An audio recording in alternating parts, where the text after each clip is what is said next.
Hello and welcome back to my channel. I'm just kind of popping in. This month I'm doing the Asian Readathon by Cindy Reads. I've just finished the first book. There are 5 prompts. For the prompt, read any book written by an Asian author in your favorite genre. I chose fantasy. This is kind of like a sci-fi fantasy.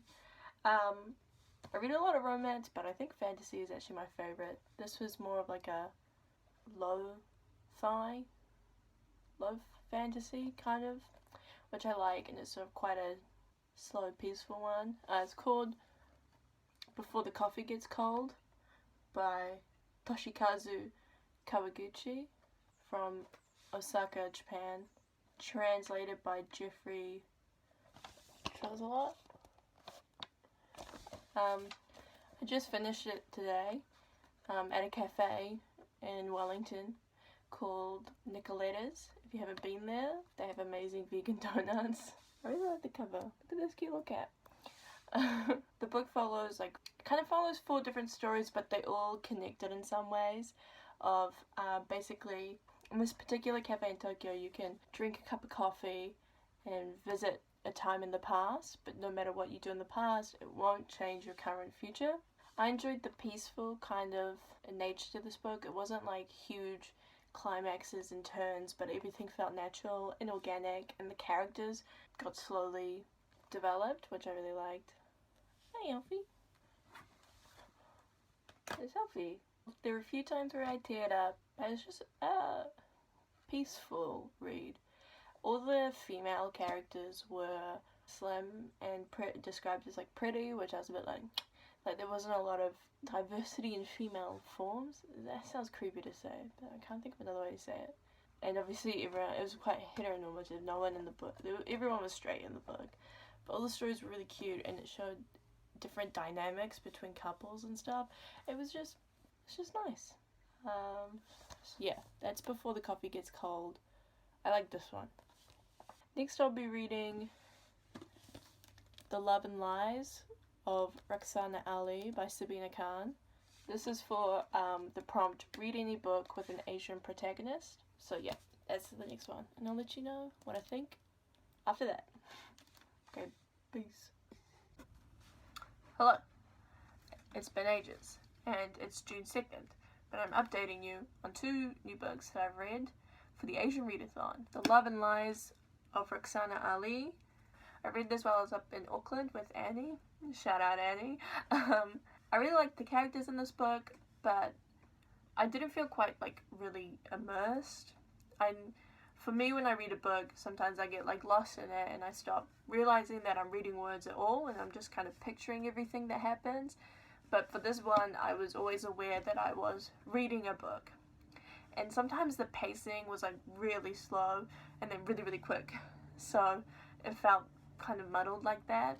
But I really liked the characters, and I really liked the main character Roxana, and I thought the story was interesting. She did this kind of thing where there was a male character, and Roxana would think, oh, they suck, and then a few pages later she'd be like, maybe they're not so bad, and I was like, oh, that's a repetitive kind of plot point. But then again, I doubt all men that I meet for the first time, so maybe it's accurate to life. I think the plot was really interesting, and I honestly think that this would make a really good movie. I feel like the pacing would make more sense with a film. Yeah, and I thought the relationships between family members, especially mothers and their daughters, were really touching and really well done. Yes, that's it. Good one. Yes. After that, I read Is Everyone Hanging Out Without Me and Other Concerns by Mindy Kaling. Read any non-fiction book with an Asian author. I really like this memoir, series of essays, whatever you would call it. I thought Mindy was really funny on The Office, and she seems like a really good writer, because The Office is a very hilarious show. The US Office, I'm meaning. And I thought a lot of her concerns, and insecurities and anxieties were relatable. She wrote it in a really funny, lighthearted way. It was a good fun read, not too long. She's hilarious. Read her book. At the moment I'm reading Pachinko by Min Jin Lee, female author. For the prompt, read any book written by an Asian author that's not US centric. This book is set in Korea. It's a historic novel. I'm only like that far in, but it's already really interesting. I'm going to continue doing the Asian Readathon until I'm finished, even though I've failed already. Well, I don't know, failed. I read 3 books. That's not so bad. I'm reading this book and another memoir set in China. I can't find the memoir at the moment. Oh, I just found it. Colors of the Mountain by Da Chen. For the prompt, read any book by an Asian author. So I'll read that after I finish this. And I'll update you when I finish reading this one. Sick. Hello. It's like July 4th or something. I just got back from like a week-long trip in Dunedin and Queenstown to visit some of my mates. And I finished Pachinko while I was there.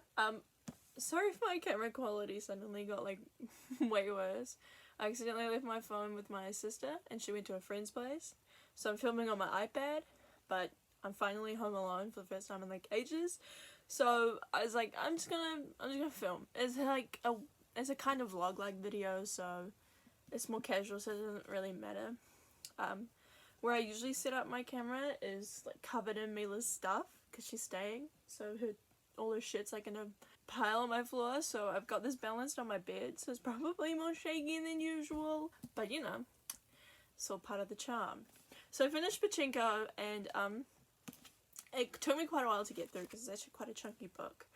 Like, and there's like a lot of content, if that makes sense. Like, you have to like read and focus. But I actually really, really enjoyed this book. I think because it goes through quite a few generations of the same family, but I feel like it dwells on characters and moments of their family history enough that it gives you a grasp of the characters and makes you feel connected to the characters without feeling like it's lagging on. And I got really attached to most of the characters. It's a sad book. It's set in partly in Korea and partly in Japan during the before World War II and during World War II. So you get to see a lot of obviously it's fictional, but it's based on historical events.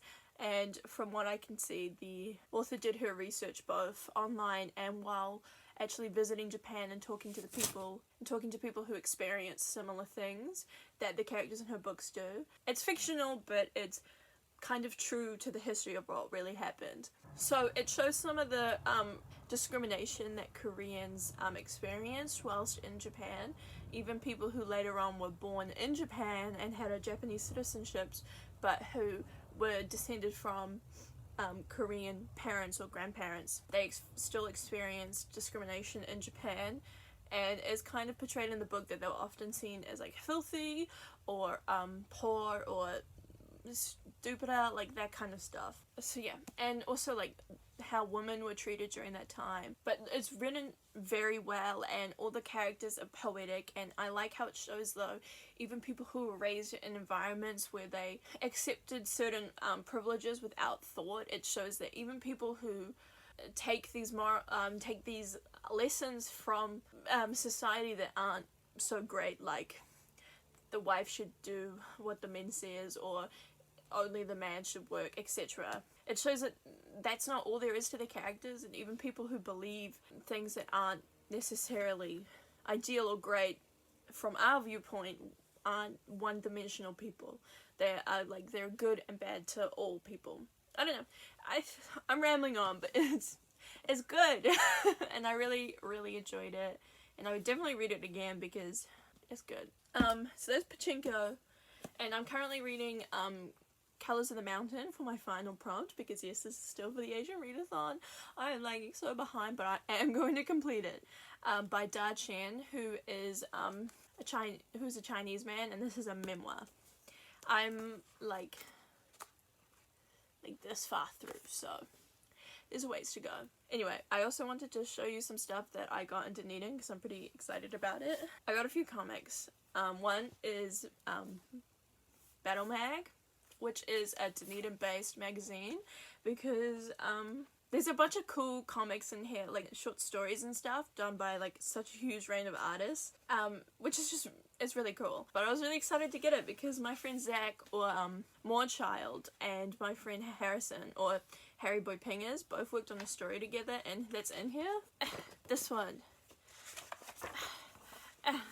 This one. So cool. So Zach drew it, and Harrison wrote the story, and it was just so cool to get a magazine with a story that my friends worked on. So that's really exciting. Okay, I'll let you know when I finish the book by Dachin. Okay, bye. It's July 26th. I finally finished the Asian Readathon, the May Asian Readathon by Cindy Reads. I know I'm like way off the correct timing, but you know what? I persevered. I finished. I'm a slow reader. So the final book I read was Colors of the Mountain by Da Chan. I finished this like last Wednesday. It's a memoir. I really enjoyed it.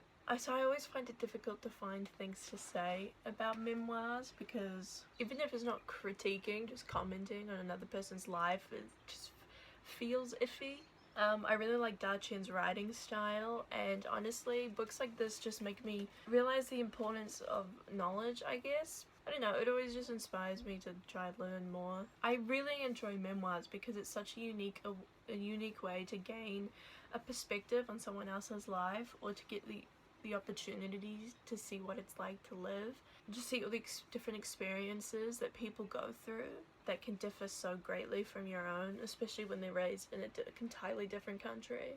I'm not great at learning myself. My brain's like a sieve, like knowledge goes in and then just like pours right out, and I really enjoy learning about country dynamics and the way that they're run through memoirs, because it just feels more personable, so it's easier for me to remember rather than like statistics or reading a textbook, etc. And the pacing is really well done. I feel like he has a really good understanding of his friends, which is something that I've never really had. I've always found it difficult to feel like I understand another person, and he has such a great understanding of his friends and what they're like, and it just comes across really well on the page. Like, it also gives you a good understanding of the people in his life.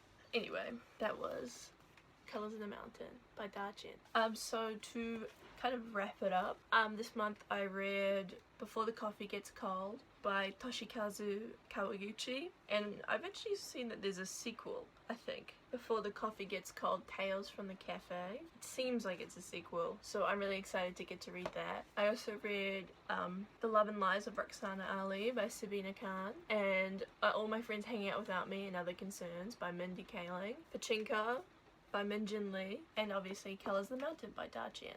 Part of the idea of the readathon was also to like donate, so I donated to the Asian Women Alliance, but on Cindy's, in the YouTube video saying like Asian Readathon, Cindy has like a list, she has a Google Doc containing a list of heaps of places that you can donate to and like look into, both in America and outside of America, so I really encourage you to check that out because that's really cool.